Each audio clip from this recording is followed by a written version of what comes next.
Welcome home, where we provide information, inspiration, and motivator after motivator after motivator here on America's Next. I have comedian Will Wright with me into the building today. How you doing, Will? Hey man, what's going on with you, brother? Good to What's see going you. on, man? Hey man, I can't call him blessed, baby. That's all. Yeah, there you go. You know, as the credits were rolling in the beginning of the show, man, I just can't stop smiling because it's so good to be in the presence of somebody who specializes in humor. You Yeah. know, so I want to say hi to everybody out there, whether you be on Roku TV, Apple TV, Android TV, Amazon Fire, Facebook, or YouTube. I appreciate you. Drop comments in the chat, blow up the chat, put those emojis in the chat tonight. Hit the share button, text and tag somebody who needs to laugh. Okay, and let's do this thing together. Yolanda Riley's in the building. She says hello. How you doing? Hey. And without further ado, we're gonna get right into it. Will, where are you from? All right. So I'm born and raised in Newark, New Jersey. So I'm a Okay. Jersey native, but now I'm in South Jersey at the moment. Okay, what's the difference? How far apart are they? Shoot. Well, not necessarily how far apart, but like is Newark south? Yeah, so Newark is North Jersey. That's closer to New York. I live in South Jersey. I'm like closer to Philly now. So Okay. So there's definitely a difference. Okay. What was it like for you growing up in Newark? I mean, I was kind of sheltered. I'm not going to even front. Like, even though we was in the hood, you know, I had both of my parents. I had my dad. My dad is my hero. That's my guy. My favorite sidekick is his wife. Is my mom.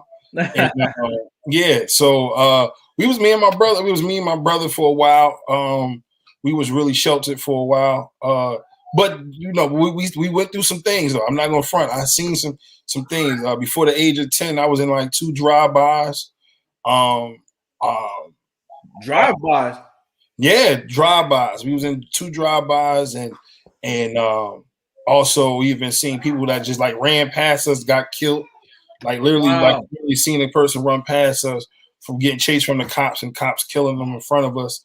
Like I seen some things, but I mean, as a kid though, man, it was great though. Like, you know, my dad and my mom kind of kept us in the church and kind of kept us a little sheltered a little bit, but we still knew about the hood. We knew about different things. We know stuff. Right. I mean, your windows were open. You know, you knew what was going on outside, and I actually want to unpack this a little bit. That your dad was your hero. First of all, I think that's great. You know, that I was gonna say that it's an accomplishment, but it's what should be the norm. Yes, it should be.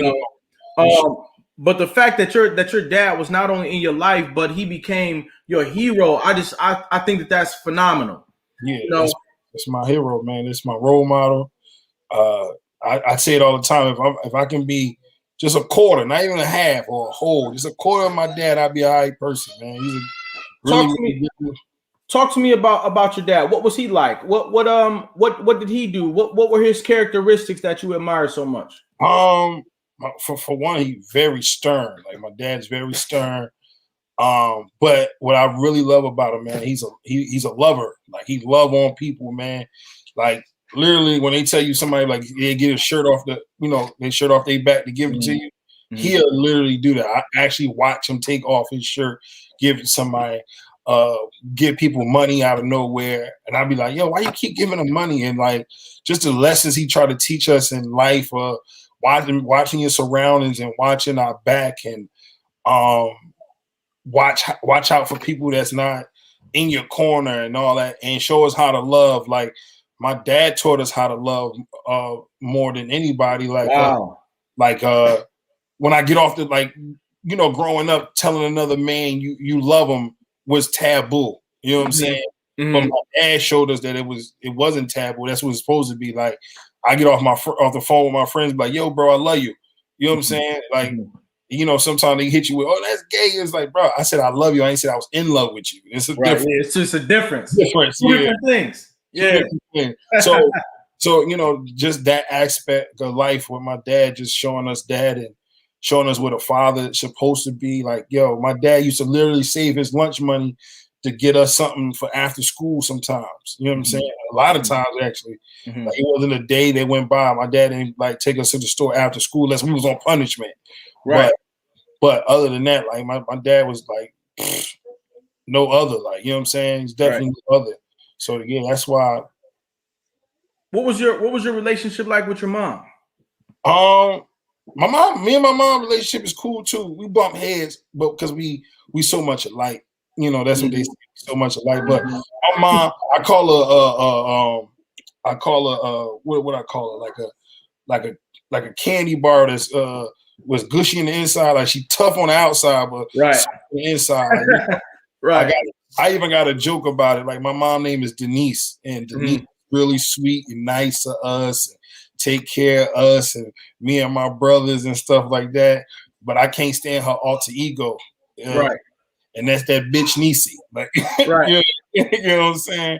Right. But whatchamacallit. yeah, the one that don't give a damn about us. Like, but my mom, she's my mom real cool though. Like, everybody, like, okay, you ever remember the movie Friday, Next Friday?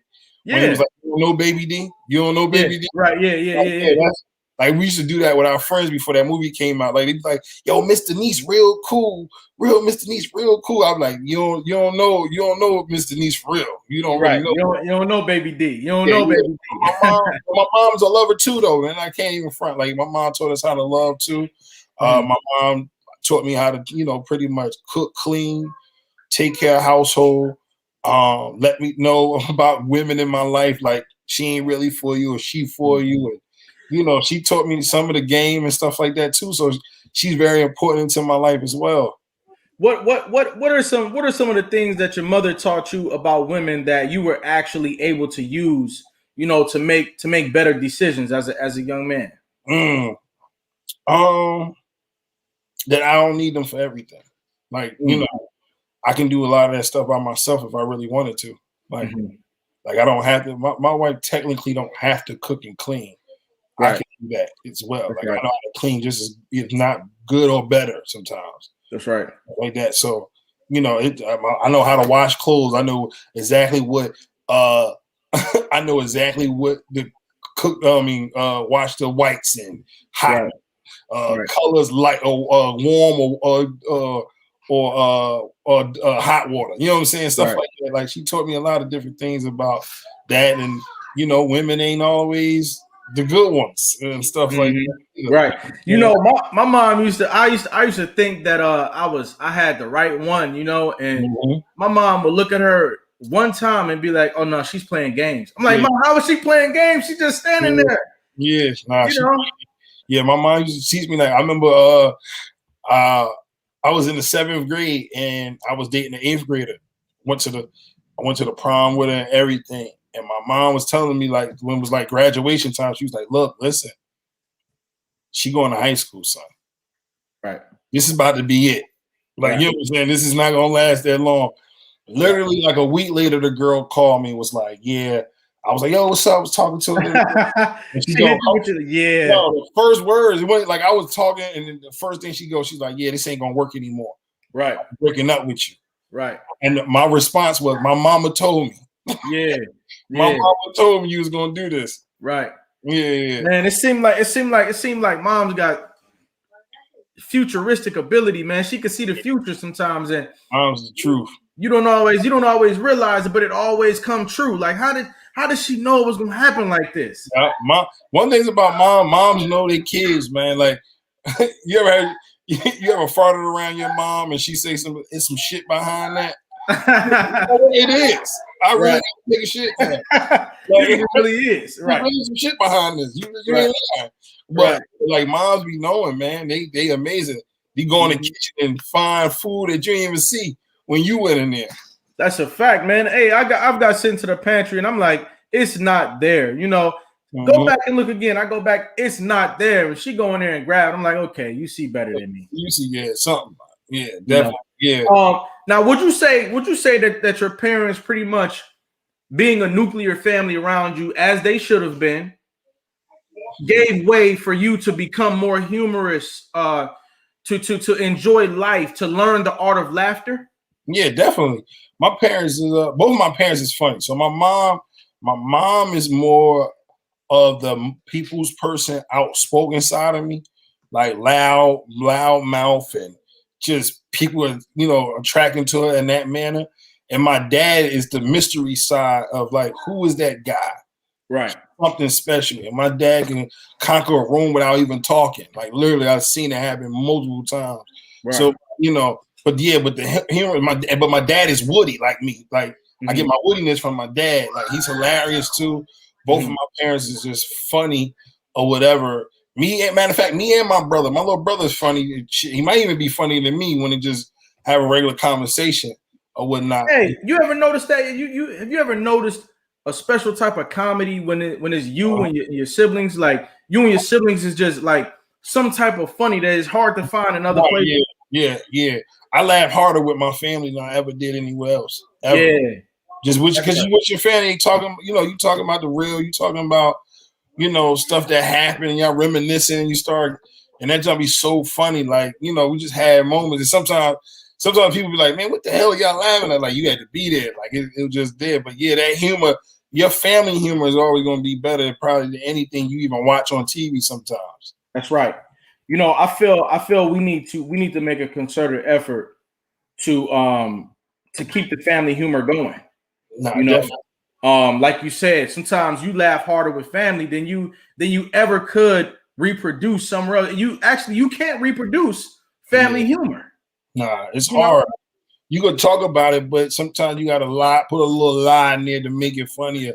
Because sometimes it works and sometimes it don't. But yeah, like family humor is, man, I'm very family oriented. Like I'd rather go to a family cookout than go to the club or go out with friends. Like I love my friends, but most of my friends, I don't even call them friends no more. They family. So they be there too. So it's like I'm very family oriented, man. I love that joint. Ladies and gentlemen, inside of this hour on America's Next Motivator, we are raising awareness about family humor. Humor in the family is one of those medicines that we have to preserve. We have to conserve. We have to remember it. We've got to keep it. And we got to get together. You'd be surprised how much laughter and fun I got out of these Zoom video calls that we had. Even through Zoom, we were able to make each other laugh and smile and stuff like that. So we got to remember, sometimes you need a laugh. You need a moment. You need to connect with your family. I was talking to my brother just a couple of days ago, and he just started working at 2 different restaurants at the same time. And, just the day-to-day stuff that you go through working in a fast food restaurant, I know because I've been there. When they ask you to wipe down the dining room, with a toothbrush, or they ask you to wipe down the drive-through with a toothbrush, to that extent. I mean, these types of things is funny, man. Me and my brother was crying, laughing for like 15 minutes off this. Same here. Me and my dad and my brother went to we say breakfast, but it was around brunch time. Right. We went to breakfast and we was in there laughing and talking about stuff. And my dad had said something about jalapeno peppers. I love them, man. I love them, but I don't like it when they come out my ass. And my brother go, my favorite part. I'm like, what? Right. Yeah, he's like, but he didn't realize this. He was really responding to the part before it came out my ass part. So we was dying laughing. Like I was under the table. Like it's always just gut busting when it comes with the family though. Right. What was elementary school like for you? Oh man, elementary was hard for me. I ended up staying back in elementary. I stayed back in the 2nd grade, but it was fun at the same time. If that make any sense, like school part was like, but just being with my friends and stuff like that, it was cool, man. I was, I wasn't a class clown, but I held my own when it came to like we call it bombing and all that on each other, on each other. Right. Jokes and stuff like that. Like I always held my own on that. But school was not like, it wasn't my best until I got to middle school. I really enjoyed it when I got to middle school.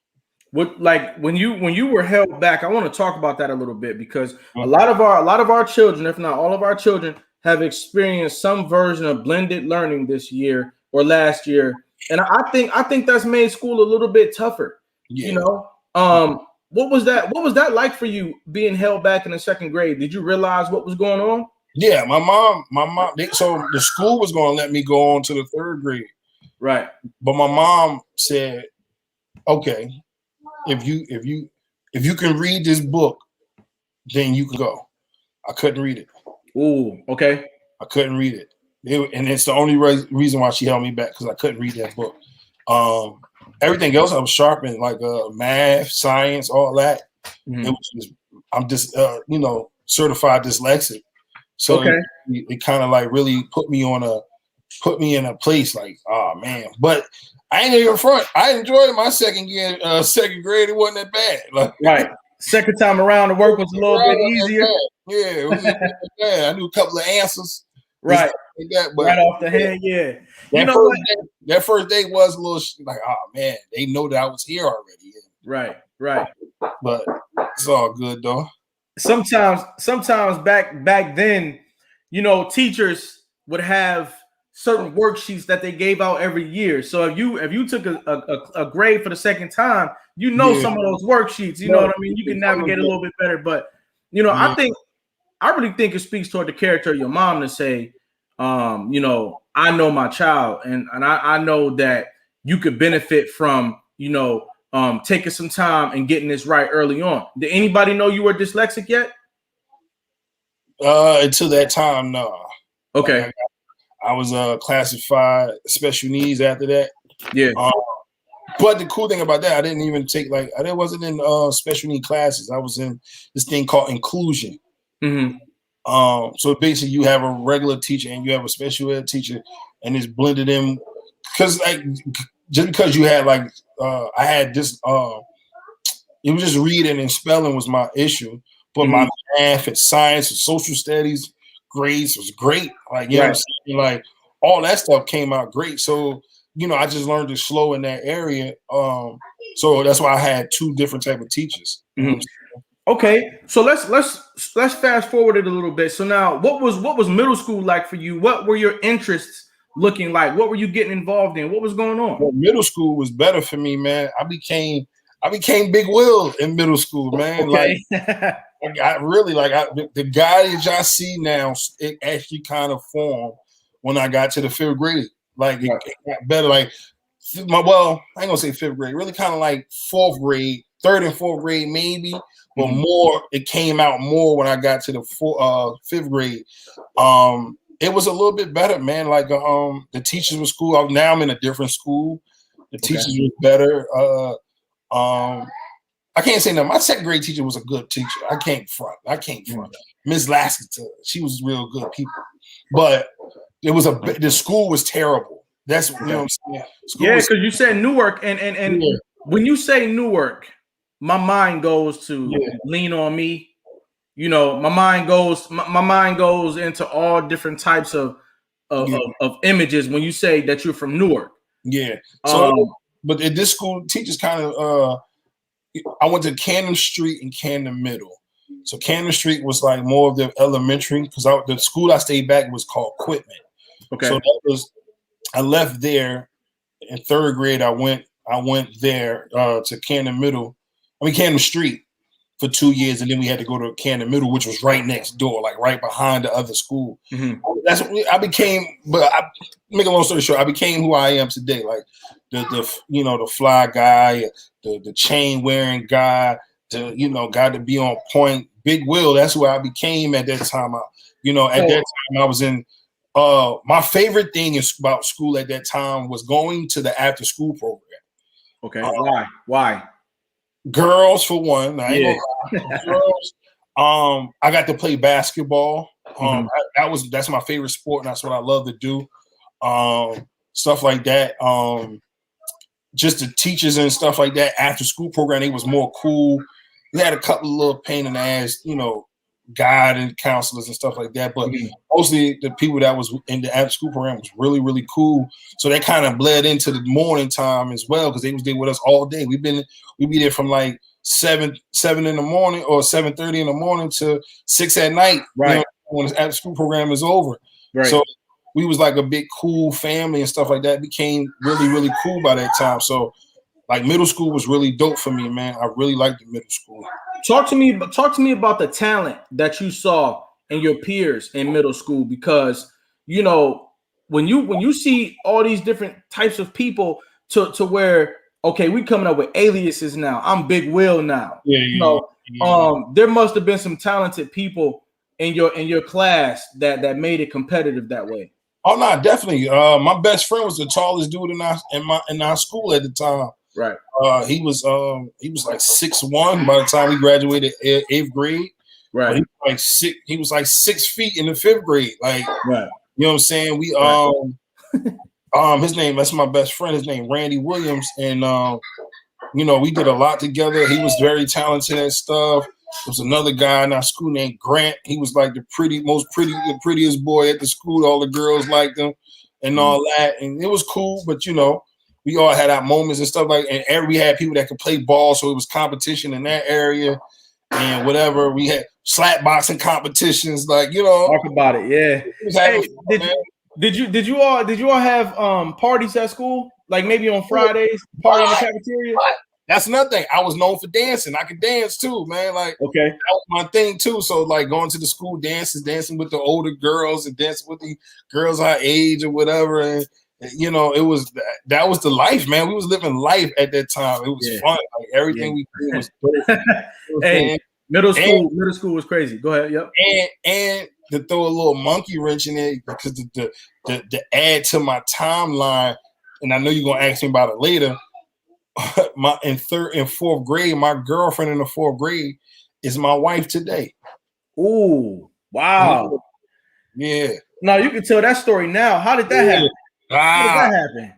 So I was my wife's first boyfriend in the fourth grade ever. Like I was her first boyfriend, period, ever. Okay. Life, right. Mm-hmm. We went all the way to, like, mind you, like when you go from Canton Street, you go right to Canton Middle. So we went to the school together.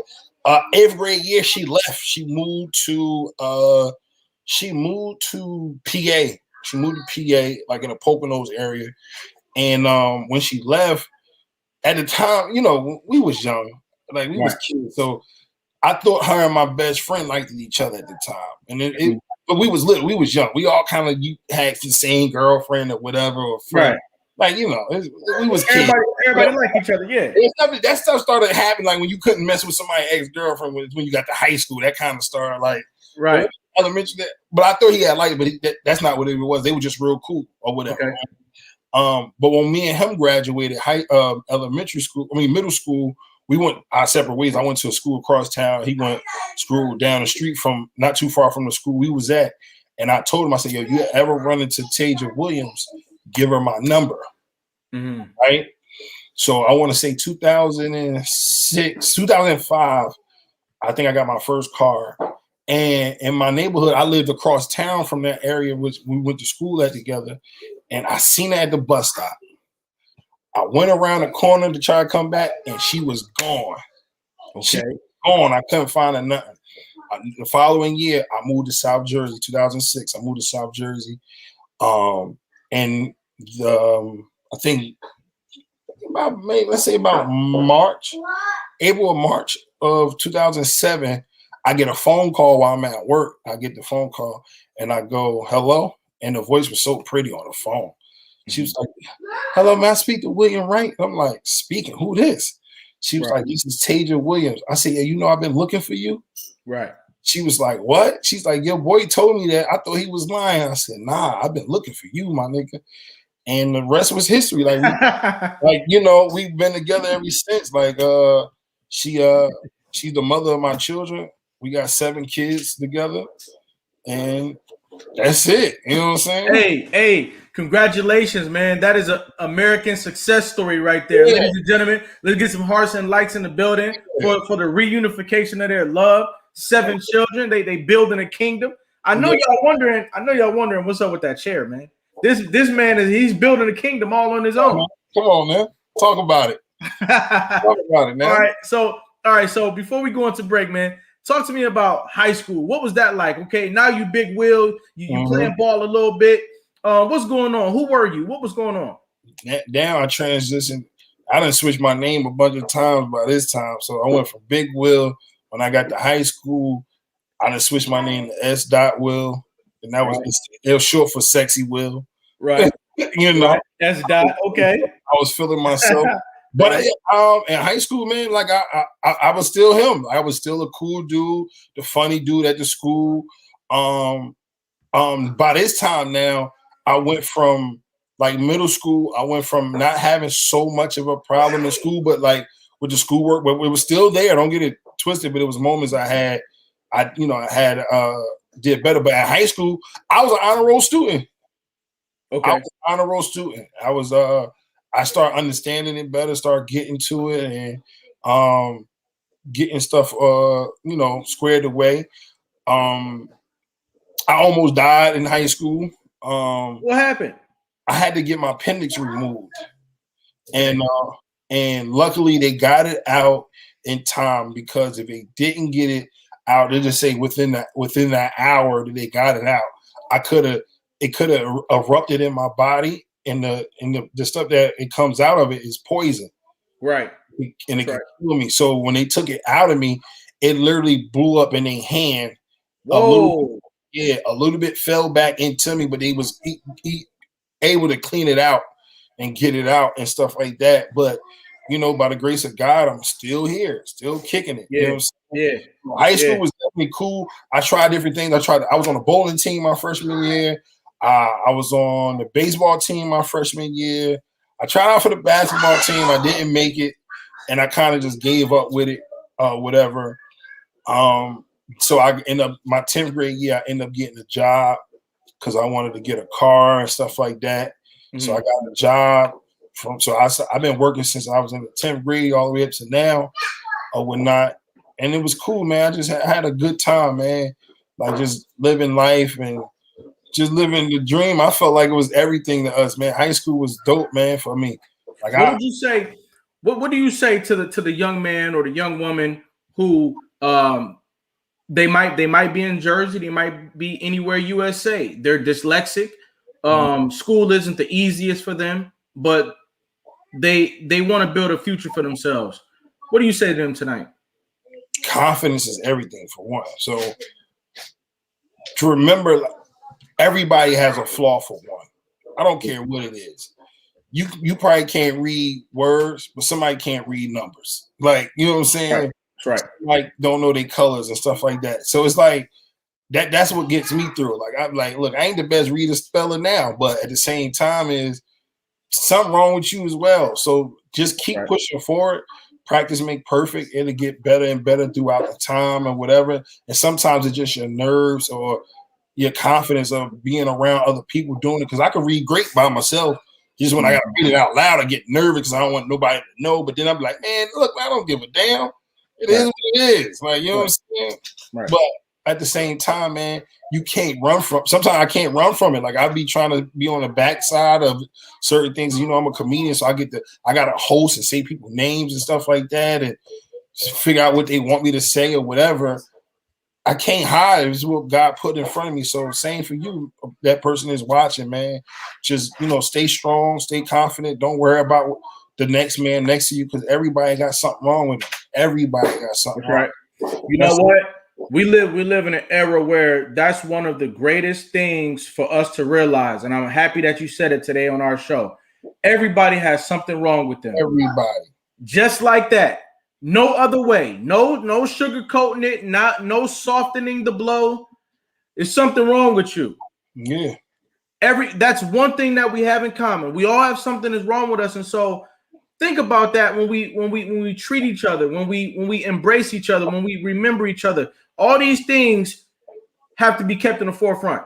I'm not perfect, you're not perfect, but we have to choose the best we can to be the best we can. Ladies and gentlemen, we're talking to Will Wright tonight. We're taking a brief break. Be here when we get back. Please.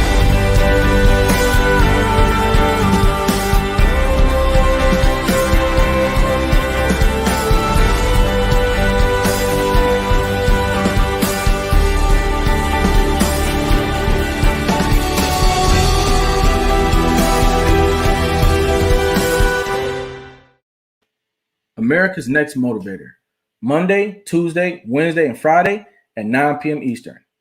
America's Next Motivator, hosted by me, Cedric Riley, and sponsored by the Pride Empowerment Network.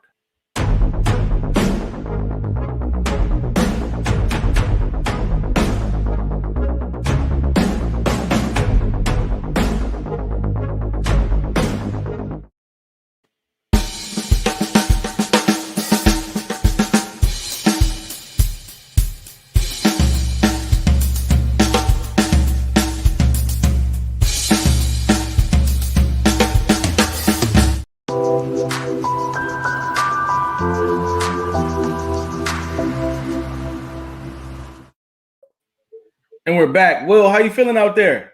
Man, let me tell you something, man. You got me smiling from ear to ear right now. I saw that thing look good, boy. Yeah, You man. thing, man. You did your thing.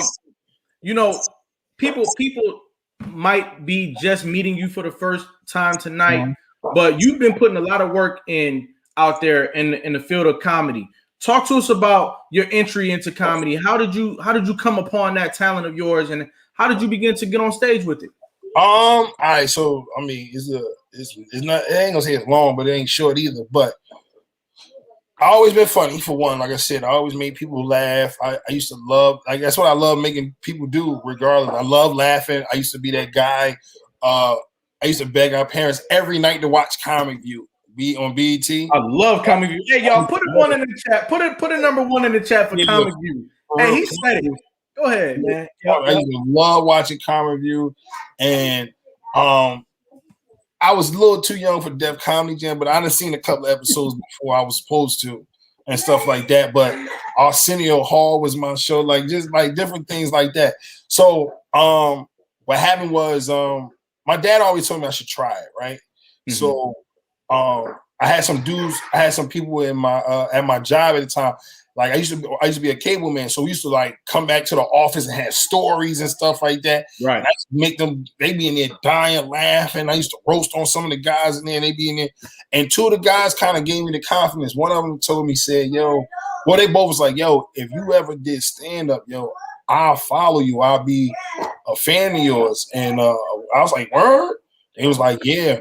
And then the other part of the story was my dad, when I was in high school, my fault, not even in high school, when I was in middle school, I almost lost my dad. Matter of fact, in middle school and high school, my dad almost passed away from walking pneumonia real bad. And I always kind of told God, like, if whatever I can do with my dad, I would do it. So my church at the time was having a talent show. So I went back to work and told him, I said, "Yo, I signed up for the talent show. I'm gonna do stand-up." So it's actually online. It's actually online. My first time ever being on stage is actually online. And the person that's recording it was one of my co-workers at the time, which became really good friends with me and my wife. I was his best man in his wedding. I broke the news to him that his wife was pregnant at one of my shows, all that type of stuff. So so the first time I ever did stand-up was at my church, and the reason was because there was two reasons. The guys at my job told me if I try it, they'll support me, and my dad my dad's a gospel singer, so he was singing. So I was like, I'm gonna do this with him. I just put my name up there. I never told nobody what I was gonna do, but I just did it, and it came out pretty good actually. Now you doing comedy in the church? That almost sounds funny itself. Yeah. Was it all clean jokes to begin with, or did you just jump straight off the cliff? Nah. I'm a church boy on the low, on the high. I ain't gonna say on the low, on the high. Yeah, on the high, yeah. Yeah. I love the Lord, and yeah, man, it was easy, man. Because I mean, come on, man. That's who. If we gonna be real, let's be real. Yeah. You know, but everybody that go to church curse or something. They do something. They curse or drink or something. Even if they just say "damn" from time to time, or get the hell out of my face or something like right, yeah. You know what I'm saying? Or go sit your ass down or something like that. You know what I'm saying? But yeah, man, it was easy. That's the easy part. It's not the curse. That's the easy part. It was clean. I had good jokes. I had jokes about my parent, about my dad. I had jokes about products that I made for the church. I had like good funny stuff about bringing people from North to come to church and they saying the wrong stuff, screaming out to the choir and stuff like that, or to the preacher. The comedian has a home in the church. Yeah, definitely, because people like to laugh. This is what I'm saying, and that's in the Bible. Laughter is medicine. Like people like to laugh, so like there's no way around it. Like just because you go to church, you don't mean you can't laugh. And a lot of the stuff at the church is hilarious. Right. Like I almost kind of like doing church shows more than I like doing any other kind of shows because the people is ready to laugh. They ready to let their hair down and be right and entertained. You know what I'm saying? Right. And they pay pretty well. Mm-hmm. They're already in a jovial mood. They're already on the verge of laughing and crying at the same time anyway. Yeah. So yeah. So you know, that's what it is right now. We just like I just love it. Like I ain't going in front. Like I was so proud of myself that year because I started my year doing comedy in the church and I ended it that year in the church. So I was really proud of that. You know, comedy is, first of all, is a very important art in our society. Comedians are the people who help us laugh when we're really going through something, and comedians are the ones who also, you know, help us take a special night over the edge. True. You know, you could be having a great night and end it with a comedy show, and it'll just be a night to remember. Yeah, You know, so when you can make people laugh, it becomes almost like a responsibility. Like, listen, somebody got to make us laugh, man. Where is Will Wright, man? I need to laugh, man. No, differently. I feel like I kind of put comedians and preachers on the same pedestal because they both kind of let you know that things are okay. Mm-hmm. You know what I'm saying? Because you might hear a comedian say something wow, and you be like, oh snap, I do that too. Right. You know, he did like, and if they let you know that it's okay, then you like, all right, cool. I didn't tell people I like my nipple lick. You know what I'm saying? They like, what? Yeah, but you do too. Like, yeah, I kind of, yeah. Right. Yeah, I know I got you. Like, come on, be real. Like, you know what I'm saying? So it's just like little stuff like that. And for those people that didn't hear you, you said you like your nipples licked. That's what you said. Yeah, I said that. Yeah, bro. Hey, did you study any comedians? Like, who are some of the comedians that you actually, you know, admire that you respect? Almost everybody on Comedy View for one. Right. But like if I had to like specials and stuff, I used to watch Richard Pryor. Not only did I watch his specials, my mom, when she found out we could download music offline and stuff, she went nuts and she downloaded some Richard Pryor albums for me. Right. I listened to them. Eddie Murphy. I watched both of his specials. Eddie Griffin, and then Kevin Hart, Mike Epps, and then we got the Terrays and the Talons of the world. Like I study a lot. I study comedy. Period. Like it's just not just. I study it because I want to get better. Period. I'm gonna ask you to pick one, and we'll talk about this. But ladies and gentlemen, I want you guys to put your favorite comedian in the chat. Put your favorite comedian in the chat. Who do you think is the funniest person of all time? And go ahead and crack a smile while you're typing it in. We'll talk about it. All time. Put your funniest comedians of all time in the chat. Now, what I want to talk to you about is who did you find to be funnier, Martin Lawrence or Eddie Murphy? I mean, I'm gonna say Eddie Murphy. Okay. I'm gonna say Eddie Murphy. This is crazy. At a younger age, I understood what he was talking about. Martin, I had to get older to understand some of his, like that. His first special, "You So Crazy." Yeah. I didn't understand all that because he was talking about sex and stuff. Yeah, you hit like we had to be grown. Yeah, I had to really be grown about that. But I knew about the ice cream man. I got the ice cream. I got some ice cream. You know what I'm saying? Eddie Murphy did that. I knew about the burgers with the your mom make a burger. They ain't make that like so. Something about kind of related to, but Eddie Murphy now. But this is what I would say though. Unfortunately, I feel like Martin Lawrence had a bigger impact on my generation because of his show. Okay, yeah, Martin, yeah. Without the Martin show, like Martin show was so dope. If you came to school the next day and you didn't see the Martin show, you was corny. You was the whack nigga today. Right. Like, yeah. I remember one time I messed up. Like I told you, I go to church on my mom. Like just before Easter, they like fast for 40 days and 40 nights, right? Who fasted for 40 days and 40 nights? But that's what they do for just before Easter. Like, you fast for like 40 days and 40 nights. Okay. Right? So my mom said, "Yeah, we got to fast and stuff." I'm like, "All right, cool." She was like, "What do you love?" And I was like, "Oh, I love the Martin show." She was like, "Well, that's what you're fasting." What? Right. What? Yeah. Oh man, that was the hardest thing in the world. And now, what made it even worse is she in the living room actually watching the show. Right. It's like, yo, you're killing me. I can't go to school tomorrow for the next 40 days and 40 nights later. Right. Because now you don't know what happened. You don't know what Jerome did. You don't know what nobody did. Nothing. Yo, that is hilarious. Ladies and gentlemen, I went out there and I found a video of Will Wright doing his thing. So we're gonna check out this video. You guys blow up the chat. You know how we do. Blow up the chat. We're gonna check out some of his comedy. And I got it coming up right here for you. So give me 1 second. 1 second.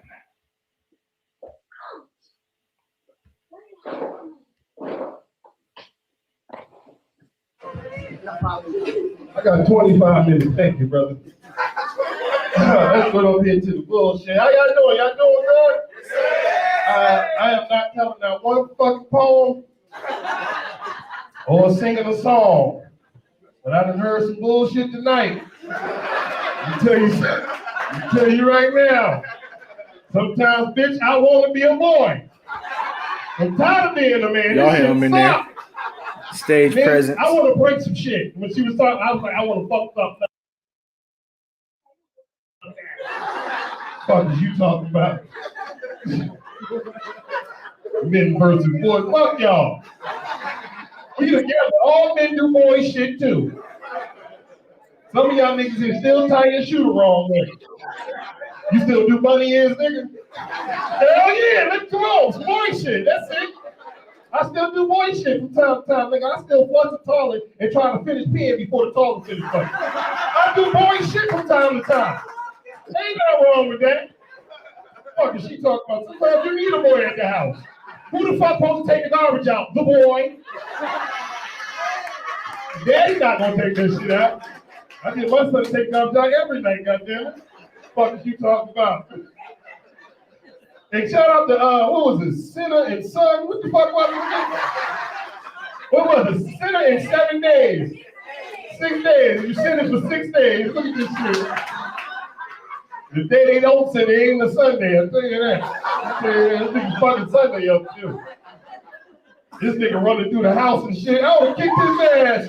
Running through my living room. That's some boy shit. Let's sit the fuck down and do something with yourself. You mad as shit, nigga, running through your living room. Go sit the fuck down. I'm a dad, nigga.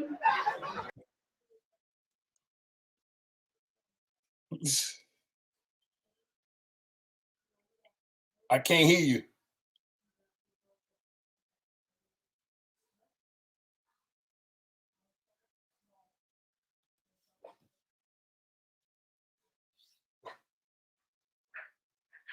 Can you hear me now? Yeah, we go. There we go. Talk to me about performances like those, man. What goes into it? Oh man, that was, I mean, what you was watching was mostly all improv right there. What happened was a lady, she had did a poem about about not messing with boys anymore. I want a man. Like I don't want to deal with a boy, and like a boy would do this and a man would do this though. And you know what I'm saying? She was doing right, juxtaposing them. Yeah, right. yeah. So yeah, she was like comparing them to whatever. So basically, I was just letting her know, like, well, shit. Sometimes as a grown man, I want to do boy shit. You know what I'm saying? Like, I want to break some shit. You know what I'm saying? I want to go through some. Even the part when I was saying like, who's supposed to take out the trash? The fucking boy. I'm a father. I'm not taking out the trash. Like, right. Boy, take out the trash. Like stuff like that. And then even saying like kiddie stuff. Like I still tie my shoes with the bunny ears, or flush the toilet and pee, and try to finish peeing. Like that's just, you know what I'm saying? Right. I don't do that part no more. But that's that. But a lot of that, you kind of came up with off the fly because all that was on the fly. None of that was written down. Wow. I just kind of came up with it as I was going. Like, yeah. Wow. There's a lot more of that. Like I did that whole. It's like 13 minutes of it. Mm-hmm. I say about at least 10 of it is all improv. The rest of it is freestyling. Yeah, it's all improv. You got talent, man. So what are some of the projects that you've built or gotten involved with as a comedian over the years? Well, I started my own company called Comedy Grind Entertainment. Okay. So I got that, and then I have another company called Meet Me in the Middle, MMM, and that's for like anything I do outside of comedy. I wanted to separate it. Okay. But Comedy, man. I got my own show. Like I do a couple of shows. My main show is The Right Way to Laugh, presented by Comedy Grind. Of course, we do that, and then I, do other shows that I have. They might be named something else, but like right now, I got coming up May 22nd. I got coming up Jersey versus Philly. You know what I'm saying? We trying to put it on a streaming platform. We working on that. And different things in that nature. I put on my own music events from time to time. I do a competition called All or Nothing for music, which is really dope. I did an R&B one and I did a hip hop one. It came out to be really, really dope.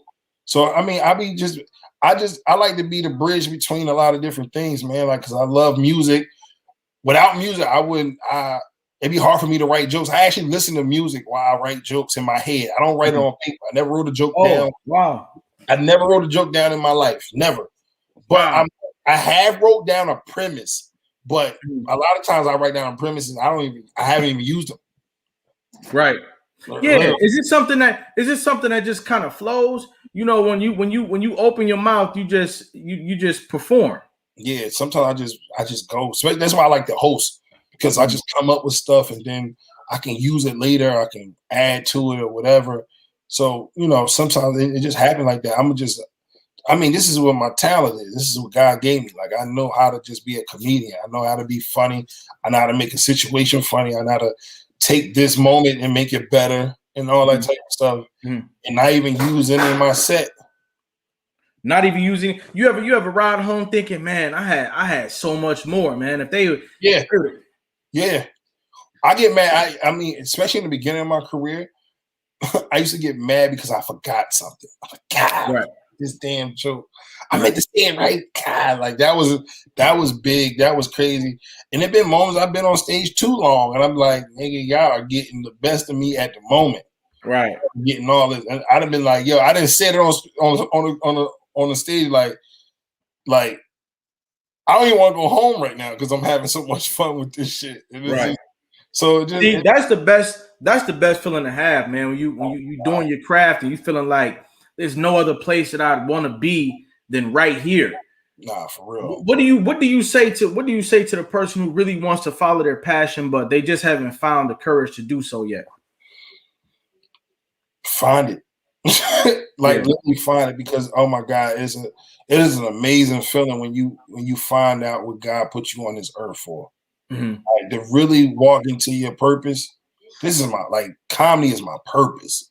Like I'm here to make people feel better about their life, feel better about their day, and motivate them and through comedy and stuff like that, and have them even mess with them to let them know to ease up or it ain't that bad or whatever. Right. And when you find that thing, man, you're gonna love it. You'll do it for free. Speaking of doing it for free, I had a conversation with the older gentleman.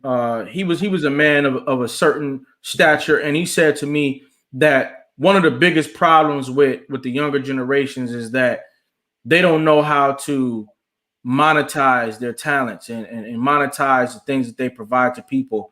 What has it been like for you actually, demanding financial respect for the things that you do and the talent that you possess? I mean, you just gotta see. In comedy is hard. I'm not gonna front. If you're doing comedy your first 2 years, if you get paid, you lucky. Okay. I'm honest with you. Unless you put on your own show, all that, or you make any profit from anything. Like you gotta be in this game for a minute. You're gonna have to be there for a minute.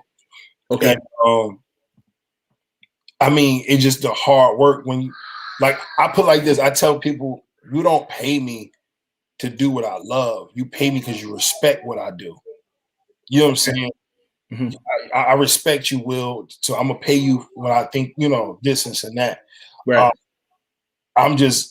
If you get good at it, people, they're gonna respect you. Yo, right. I can't give you this. You're worth more than that. Come on. Right. You know, and this and that. So you start building, and then you gotta take some hits. You're gonna take some hits. Somebody gonna call you to come do a show for $50 when you know you at just say $100. You gonna like, hey, look, I can't do it for that. Like I'm not gonna make nothing out of it. I appreciate the opportunity, but maybe next time. Right. Yeah, sometimes they call you back. All right, man. Look, I'll give you the 100, bro. All right. It's just business. It's nothing against you. It's not against nobody else. It's just you just gotta you when you get to a certain statue in your career, you'll know when you worth something. You'll know. Right. People, it ain't gonna be the people that book you that's gonna tell you. It's gonna be the fans. Right. That's like, right. I wanna know when your next one. I wanna know this. I wanna see this. You watching the room, how they responding to you. You like, yeah, it's about time to move up this year.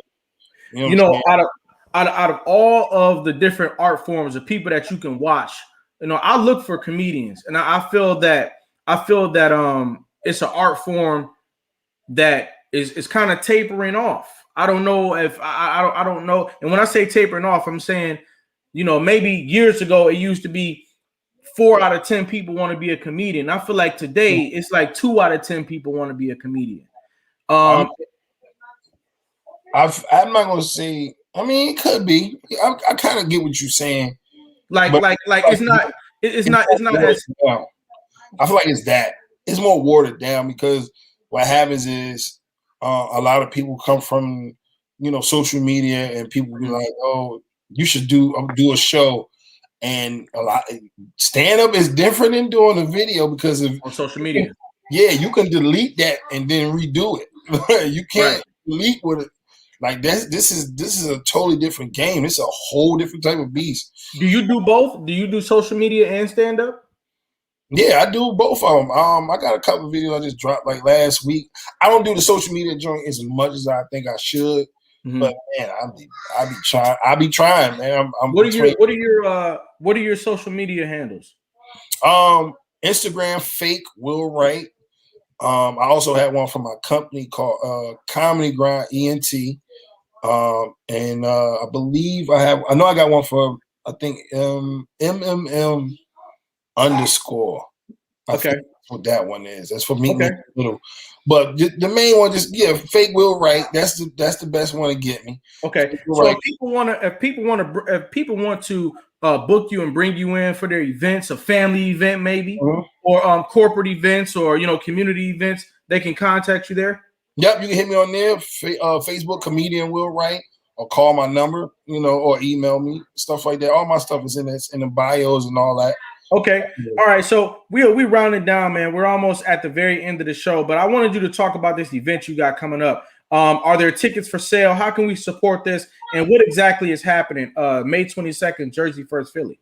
Okay. So Jersey versus Philly. This is actually the second one. We did the first one in 2018, 2 days before Christmas. Sold out event. It was really, really dope. That's actually on my YouTube channel to see the highlights of that one. But we got me and my man Ken Jones. We've been partnering up the whole pandemic, doing shows back and forth. Me and him got my next 3 shows. Me and him is together. We just been partnering up doing this, and we was like, "Yo, let's do the rematch." We lost last time, but we gonna win this time. Okay, all right, hey man, we're gonna win this time. But it's a dope event. This time we trying to take it to the next level. Not only are we just having a show, we also are taping it to put it on a streaming platform or whatever, so we can get TV credits and stuff like that. And hopefully it'll make us bigger than what we had and touch homes all over America, absolutely, all over the world, actually. So that's the goal. So I'm doing that is the beginning of the series. I got like 3 more shows that I'm doing together to go with that package to make it be something more than just one episode. You can see like 4 to 5 episodes. Okay. So we working on that. So that's going on May 22nd. Okay, phenomenal. We're down to the final 3 questions of the show. Everybody, you already know. Get your crown emojis ready. Put your crown emojis into the chat. Will, I want to let you know that I've listened to your story today. And before we even close it out, man, I got 3 questions for you. I need you to answer them in 15 seconds. First one, what is survival to you? Survival is just making it through the day for me. Just I just want to get back to my checkpoint. That's right. What is success to you? Success to me is happiness, love, family, and all that. That's a success to me, really. What is greatness to you? Being the best person that you can be, just being great, just being happy at who you are, not caring about what nobody else think about you, just being great, period. Absolutely. Will, I want to let you know I've listened to your story today. I really enjoyed this conversation. You are an entertainer to look out for. I wish you much success in the future. I'm giving you your respect today. I appreciate it. We're giving your crown today while you're still allowed to receive it. Ladies and gentlemen, put your crown emojis into the chat. Ladies and gentlemen, put your crown emojis into the chat. We are letting you know, letting the world know that you, Will Wright, you are America's next motivator. Thanks, man. I appreciate you, Cedric, man. I appreciate the opportunity, man.